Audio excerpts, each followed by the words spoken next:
Fell Burgundy Iris or Moses Cleveland's Canterbury Tales, Book 9, line 2655. A ton of flesh upon his head, he really most sincerely dead? For thus the reason trolls indeed be spurned, for most sincerely they be ceased, but one-way trolls to keep deceased, a fate for ire this one indeed had earned. In lamp oil he was not to lack, among the things kept in his pack, the tinder troll to kindle, flint and steel, with flint and steel to sell the tale, lest it recoup both fit and hail, to put to fire a troll, for fate to seal. His bell thus rung, the troll be done, of course the clamor heard by none, as trolls but yawning distant in the mist.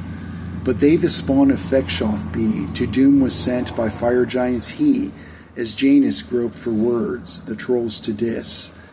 Of malice born to burrow down, to somewhat rule the underground, what minions of the dragon indeed be found. Of wishes fell indeed to reap, is it not said, but careful be, a fool's desire but granted, and be bound? A fool's fell wanton need to curb, a catenation thus be served, but by design, by conflagration bound.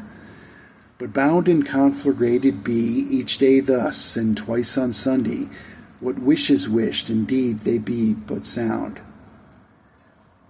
For not to judge be the divine, with lessons learned indeed be fine, for mortal fools to fall upon their fire, to drown they thus in fell desire, a beast untamed and to inquire, denied they thus indeed to irk their ire. As Janus fumbled with his words, the not-so-distant trolls inured, trolls known to be a very patient lot. His lexicon exhausted though, what codex to defer to know, his grammar deficit would trolls inure or not. Such were the thoughts Catania mused, what gnome to find indeed perused, to kick the lumps and bumps till one went ouch.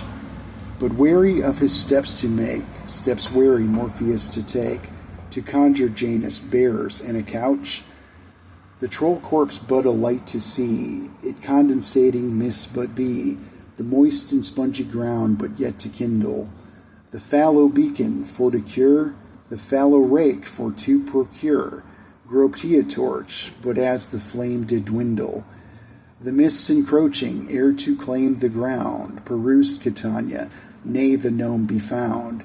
The flame thus dwindling to a neb, perhaps the gnome indeed be dead, but none behind to leave by oath be bound. She whistling to the giant thus, in bird cant matters to discuss, wary she for not to bring the trolls, as Janus fumbled with his torch, the dragon's minions to endorse, still contemplating how they to extort. The gnome still absent, but she but dressed in red, but brightest red, perhaps she hid her head, still not yet found upon the ground, no stirring or indeed a sound, or traces of but blood, for had she bled, perhaps the trolls but color blind to be, and red a color but they could not see, but waiting for the trolls' attack, but Janus were they for to lack. Lascivious in confusion grumbled he. Lascivious and confused the rake, not knowing he what steps to take, but stumbling on the spongy ground, his footing nary to be found. Catania and the giant searched the wayward gnome, where had she perched?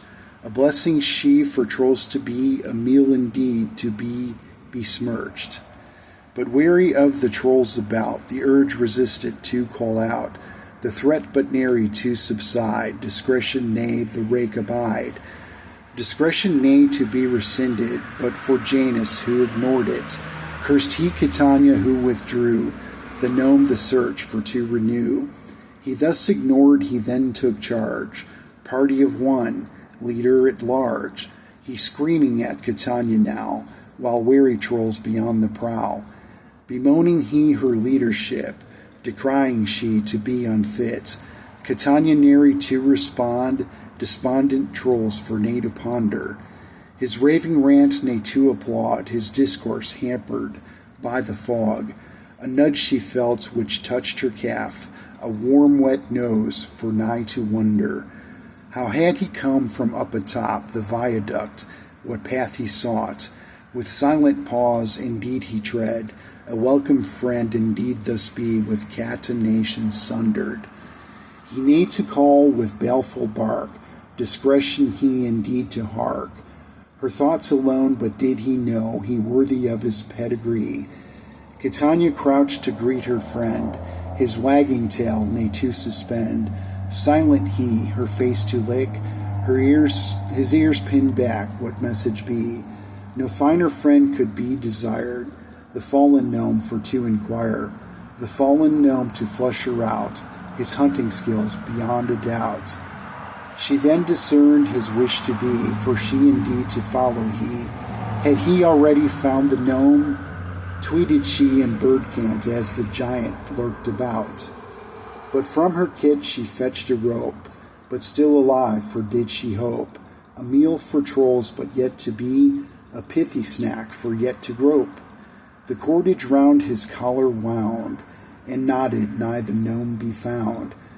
The welcome tug of viper felt, a loop thus fastened to her belt, with hope to find the fallen gnome, were viper senses better honed.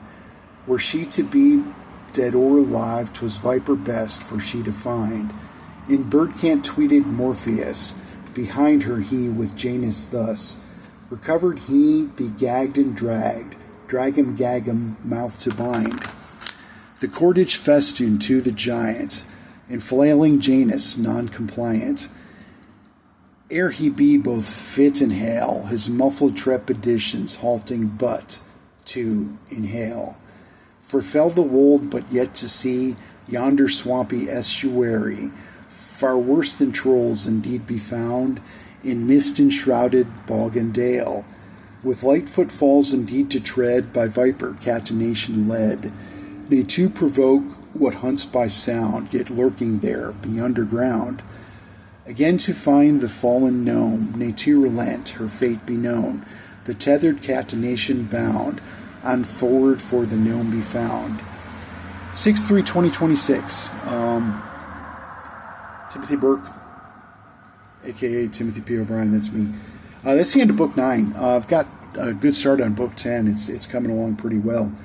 I hope everybody's having a good day, and thank you for listening. Book 10 is coming. Love you all, and good night.